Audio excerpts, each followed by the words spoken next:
Hello प्यारे विद्यार्थियों। तो कैसे हैं आप सभी का फिर से स्वागत है हमारे नए यूट्यूब चैनल जिसका नाम क्या है, सूत्र सागर क्लासेस। मैं छोटू सर आप लोगों के लिए हिस्ट्री का जो पहला चैप्टर है जिसका नाम क्या है, यूरोप में राष्ट्रवाद, उसको लेकर के आया हूँ।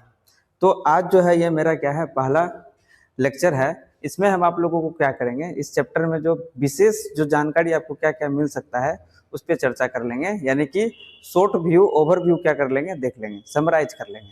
उसके बाद जब जैसे चैप्टर को हम लोग क्या करेंगे, धीरे धीरे पढ़ते हुए चलेंगे, आसानी से उसको विश्लेषण के तौर पे यानी कि विस्तृत तौर पर क्या करेंगे, पढ़ते चलेंगे।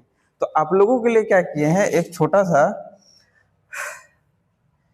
सा क्या किए हैं आप लोगों के लिए, ये लेकर क्या है, इस चैप्टर में क्या किए हैं, ये जो टाइमलाइन है, मतलब कि हम लोग का कहानी स्टार्ट होगा यहाँ से 1789 में, और कहानी जो है ये चलेगा आपका लेकर के कब, 1871 में।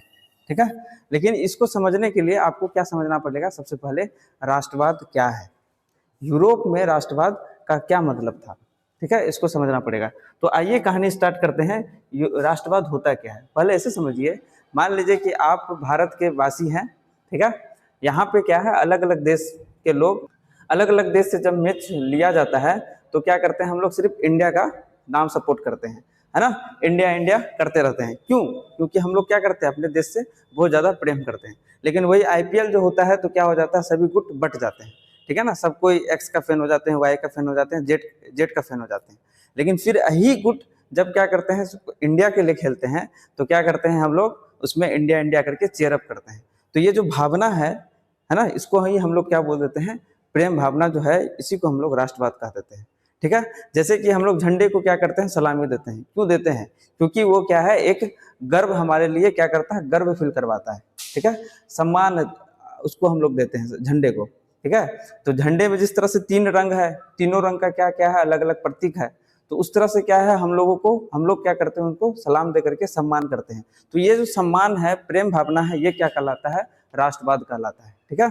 तो इसी तरह से क्या हुआ, ये जो यूरोप में राष्ट्रवाद है, इसका उदय जो है 1789 में, यानी कि फ्रांस में हुआ था। ठीक है। लेकिन हम लोग समझते हैं कि सबसे पहले राष्ट्रवाद है क्या। आइए तो इस किताबी भाषा के तौर पे समझते हैं कि राष्ट्रवाद का भावना है क्या। तो यह क्या है, एक भावना है, एक प्रकार का क्या है, इमोशन है। ठीक है। जैसे आपका इमोशन किससे जुड़ा हुआ है, आपके पेरेंट्स से जुड़ा हुआ है। ठीक है। आपके रिलेशनशिप में जितने लोग हैं, जितने भी मेंबर हैं, उसके साथ आपका क्या है, भावना जुड़ा हुआ है ना। उसी तरह से सेम एज इट इज, जिसमें लोग अपने देश यानी कि राष्ट्र यानी कि नेशन के प्रति गहरा प्रेम, है ना, हम लोग देश के प्रति क्या है, प्रेम भावना रखते हैं। ठीक है। दूसरा क्या है कि एकता। कोई भी अगर कल को अगर कोई संकट आ जाता है देश में, तो यहाँ पे क्या है, सभी भारत के लोग क्या करेंगे, एकजुट होकर के क्या करते हैं, अपने देश के प्रति उसको कार्य को आगे की ओर लेकर के जाते हैं, है ना। तो ये जो भावना है, ये जो यूनिटी दिखता है हम लोग को, इसी को हम लोग क्या कहते हैं, एकता कहते हैं। निष्ठा, सबके लिए क्या है, निष्ठा भाव से हम लोग क्या करते हैं, अपने राष्ट्र के लिए कार्य करते हैं। ये क्या हो गया, निष्ठा का भाव हो गया। दूसरा क्या है, गर्व। गर्व महसूस होता है। अगर इंडिया का आदमी है, आप नेपाल चले जाते हैं, वहाँ पे इंडिया में क्या होता है, बहुत ज़्यादा सम्मान मिलता है। ठीक है। आप इंडिया का आदमी है, फलिस्तान ये सब में चले जाइए, आपको क्या है, बहुत ज़्यादा इस्लामिक कंट्री में चले जाइएगा तो आपको क्या मिलता है, बहुत ज़्यादा सम्मान मिलता है। ये क्या करता है, हम लोगों को गर्व महसूस कराता है। अगर आप कहीं बाहर जाते हैं घूमने के लिए, आपसे पूछता है वेयर आर यू फ्रॉम, आप बोलेगा कि आई एम फ्रॉम इंडिया, तो ये जो महसूस कराता है, फिर आपको बोलेगा oh okay you are from India, let's hug me and give you blessing. तो इस तरह का चीज़ जो है ना, वो हम लोगों को बाहर में जब मिलता है बहुत ज़्यादा प्यार, तो ये गर्व महसूस कराता है कि वाह, हम लोग क्या है, एक सोने की चिड़िया वाले देश से बिलोंग करते हैं, है ना। ये तो क्या करवाता है, हम लोग को गर्व महसूस करवाता है। ठीक है, गर्व महसूस कराता है, तथा अपने राष्ट्र की स्वतंत्रता, है ना। जैसा कि आप जानते हैं, अंग्रेज जो है लगभग 200 वर्ष तक हम लोग पे क्या किया था, राज किया था, है ना। तो वो उसके लिए हम लोग क्या किए, बहुत ज़्यादा संघर्ष किए। ठीक है। फिर 1947 में हम लोग को आज़ादी मिल गया था, तो स्वतंत्रता के लिए क्या करते हैं हम लोग, संघर्ष भी किए। ये क्या बताता है, राष्ट्र भावना को बताता है, राष्ट्रवाद की भावना को बताता है। विकास के लिए कार्य करते हैं।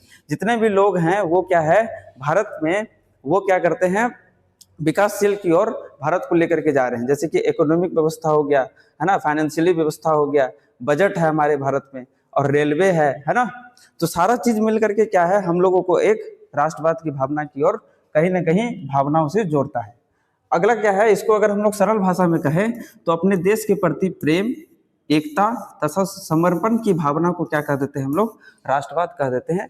या तो आप ये याद रखिए, या तो अगर आप ये याद रखिए, दोनों क्या है, सही है। ठीक है, चलिए अगला क्या है, इसको देखते हैं। राष्ट्रवाद का मुख्य उद्देश्य क्या है? जैसा कि मैंने आपको पहले बताया था, वीडियो अभी थोड़ा देर पहले ही बताया था कि इसमें हम लोग क्या देखते हैं, विशेषता के बारे में हम लोग चर्चा करते हैं। राष्ट्रीय एकता है क्या? सभी लोग एक राष्ट्र के रूप में जुड़े हैं, मतलब कि जितने भी लोग हैं, हम लोग को भारत में क्या दिखता है, एक यूनिटी दिखता है ना। इसी को हम लोग क्या बोल देंगे, राष्ट्रीय एकता बोल देंगे। जैसे कि अगर इंडिया किसी के साथ मैच लड़ रहा है दूसरे देश के साथ, तो पूरा इंडिया के देशवासी क्या करते हैं, एकजुट होकर के इंडिया के लिए चेयर अप करते हैं। तो ये क्या बताता है, एकजुट का जो भावना है, इसी को हम लोग क्या कर देते हैं, राष्ट्रीय एकता यानी कि राष्ट्रवाद का भावना। ये पहला विशेषता हो गया। दूसरा विशेषता क्या है, देशभक्ति, है ना, देश के प्रति सम्मान और प्रेम। जैसे कि अपने झंडा को क्या करना, सलामी देना, यह क्या हो गया, सम्मान हो गया। और अपना प्रेम भाव से क्या करना, अपना देश के लिए काम करना। तीसरा क्या है, इसको देख लेते हैं, स्वतंत्रता की इच्छा, विदेशी शासन से मुक्त होना। जैसे कि आप लोग जानते हैं, फिर से वही बात कि 200 साल अंग्रेज राज किया था, तो इससे हम लोग जो है बहुत ज्यादा संघर्ष करने के बाद हम लोग क्या किए थे, यहाँ पे स्वतंत्र घोषित हुआ था। ठीक है, स्वतंत्रता की लड़ाई हम लोग लड़े थे। उसके बाद चौथा बात कर लेते हैं, राष्ट्रवाद का क्या है, संस्कृति और गौरव। आप लोग जैसा कि जानते हैं, भाषा, हम लोग के भारत में लगभग 22 भाषाएं बोली जाती है। ठीक है, लेकिन फिर भी क्या है, यहाँ पे सभी भाषा को विशेष दर्जा भी दिया गया है ना। टोटल 22 भाषा को विशेष दर्जा दिया गया है, लेकिन सर्वोत्तम क्या है, हिंदी भाषा को दिया गया है ना। तो ये कहीं ना कहीं क्या बताता है, आप कहीं भी चले जाइए, भारत के टोटल राज्य में कहीं भी चले जाइए, वहां पे आपको क्या है, एक भाषा कॉमन दिखेगा, वह तो हिंदी या तो इंग्लिश, है ना। तो ये क्या बताता है, सभी के अंदर राष्ट्रीय एकता का भावना को बताता है। और ये क्या बताता है, संस्कृति, अलग अलग जगह का, जैसे कि हम लोग देख लेते हैं संस्कृति और परंपराएं। जैसे कि अलग अलग धर्म के लोग अलग अलग तरह का पोशाक पहनना पसंद करते हैं, अलग अलग तरह का रंग के कपड़ा क्या करते हैं, पहनते हैं। तो ये क्या बताता है, हम लोग को राष्ट्रवाद की भावना की ओर कहीं ना कहीं रुख मोड़ता है। ठीक है, तो पहला क्या है राष्ट्रवाद की भावना का विशेषता, राष्ट्रीय एकता। दूसरा क्या है, देशभक्ति। तीसरा जो है वो क्या है, स्वतंत्रता की इच्छा। और पांचवा क्या है मेरा, संस्कृति गौरव। तो ये क्या हो गया, राष्ट्रवाद की विशेषता हो गया। चलिए, जिसका आप लोग को वेट है, अब ये सबसे ज्यादा इंपॉर्टेंट है इस चैप्टर का। ठीक है, तो कहानी स्टार्ट होगा इस चैप्टर में 1789 में, जिसमें हम लोग सबसे पहले जो है यहीं पे फ्रांस में ही क्या हुआ था, फ्रांस की क्रांति हुई थी, कैसे हुआ था, क्यों हुआ था, इसके लिए क्या है सीरीज चलेगा, आपको जुड़े रहना पड़ेगा। हम लोग का जो यूट्यूब चैनल है जिसका नाम है शत्रु सागर क्लासेस, उसमें आप लोगों को पढ़ाएंगे सारा चीज, है ना, डिटेल में हर एक आपको वीडियो मिलते जाएगा।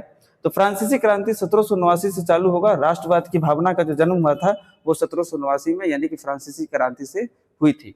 उसके बाद देखते हैं यहाँ से क्या क्या मिला था, स्वतंत्रता, समानता और बंधुत्व की नारा को मिला था। जब हम लोग चैप्टर को डिटेल में पढ़ेंगे तो समझेंगे स्वतंत्रता क्या है, समानता क्या होता है, बंधुत्व की भावना क्या होता है, इसको हम लोग डिटेल में समझेंगे।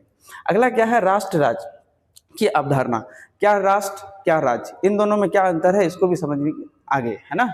उसके बाद क्या है, 1804 ईस्वी में क्या हुआ, इसमें क्या हुआ, नेपोलियन का शासन, है ना।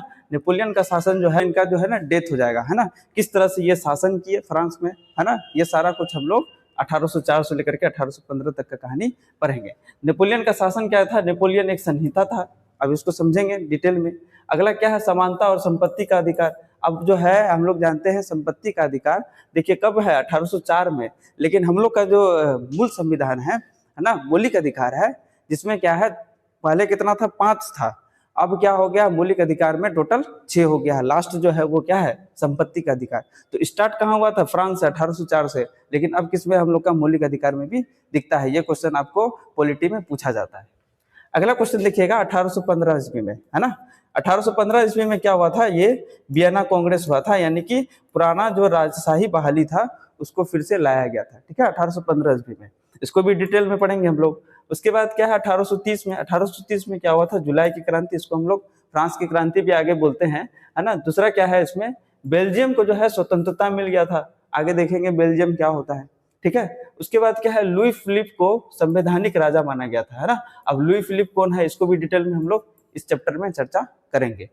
उसके बाद क्या है, फ्रांस में फिर से क्रांति हुई थी, इसी को हम लोग जुलाई की क्रांति भी कहते हैं 1800 जो कि 30 में हुआ था। अब आगे चलते हैं, अब हम लोग का टाइमलाइन कहाँ चल जाएगा 1848 में। इसमें क्या हुआ था, उदारवादी क्रांति हुआ था। तो उदारवादी का हम लोग को मतलब जानना पड़ेगा कि उदारवादी क्या होता है, इसके लिए पूरा चैप्टर को हम लोग डिटेल में पढ़ेंगे, है ना।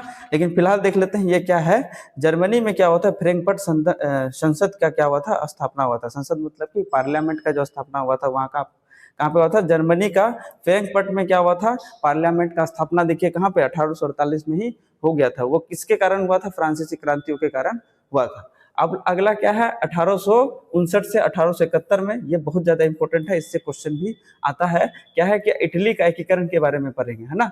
इटली जो आप देखते हैं प्रांत, ये इटली जो है एक राष्ट्र बना था कब, 1861 में। कैसे बना था, क्यों बना था, इसको हम लोग जब पढ़ेंगे चैप्टर को तो समझेंगे। अगला क्या है, छोटे राज्यों को मिलकर के इटली का निर्माण हुआ था, इसलिए हम लोग उसको क्या कहते हैं, इटली का एकीकरण कहते हैं, है ना। इसमें कौन कौन नेता था, मुख्य नेता काउंट काबूर था, गैरीबाल्डी था, है ना, मेजनी था, है ना। इसमें देखेंगे मेजनी एक बहुत ज्यादा किताब, प्रसिद्ध किताब लिखेगा जिसका नाम क्या है, दास कैपिटल। इसको भी समझेंगे क्या होता है ये, है ना, क्या उद्देश्य है इसका, इसको भी हम लोग डिटेल में चर्चा करेंगे। उसके बाद आइए, इटली का एकीकरण हो गया। इटली के बाद आता है बारी किसका, जर्मनी का। तो जर्मनी एकीकरण मतलब होता ही है क्या, छोटे छोटे राज्यों को मिलकर के क्या हो गया, एक प्रांत का निर्माण हो जाना, वो क्या कहलाता है, एकीकरण कहलाता है।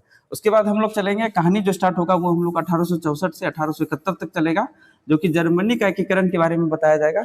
इसमें जो मुख्य नेता होंगे वो कौन होंगे, बिस्मार्क, जो क्या किए थे, रक्त एवं लोह का नीति को अपनाए थे, है ना।